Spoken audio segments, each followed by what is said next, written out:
Happy Sunday, time to make some bacon. So what I have here is thyme, coriander, fennel, black pepper, and I'm gonna grind that in a mortar and pestle. I also have salt, maple syrup, and pink curing salt, and of course, our pork butt. A thing of note on pink curing salt. So this is what is called sodium nitrite, and it's actually not super bad for you, but it is a personal choice. If you want to ever use it, it does give it that characteristic bacon flavor.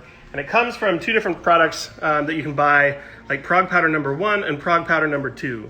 Prog Powder number 1 is what you use for anything that needs to be cured in the refrigerator. And what it does is it prevents against botulism. Prog Powder number 2 is something that you cure in a long time where you draw out a lot of the moisture, etc. Prog Powder number 2 is done for any sort of dried salamis or charcuterie. So there's a lot of products out there that say no nitrites or no nitrates added to things like bacon and other pork products and whatnot. And what they usually have is anything but natural celery salt or something like that. And let me show you an example. So I've got some salami, some Italian salami that says no nitrites added, 100% natural. And you can see no antibiotics, no nitrates or nitrites added. But if you ever see this stuff and you look at the ingredients list, it says pork, sea salt contains less than 2% of the following. Natural flavoring, and then celery powder, lactic acid starter culture.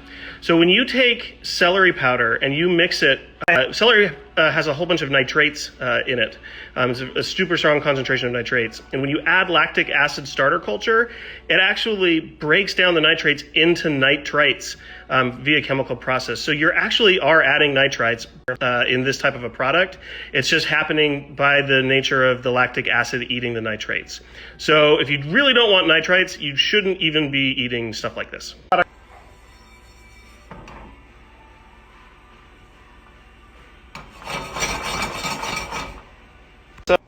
Cool.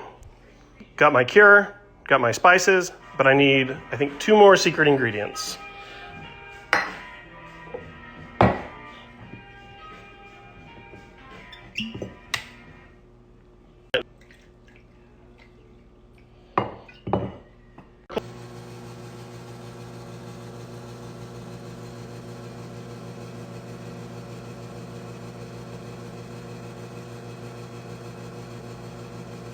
I had to add some coffee, and I just realized I'm wearing the Starbucks apron that I stole so many years ago, like 2002. So I couldn't film it because I required 2 hands, but you just put everything into a bag, and you put the bag in the fridge for 7 days, rotating the bag just upside down every day, just to keep things distributed. And after that, you smoke it or sous vide it and have bacon.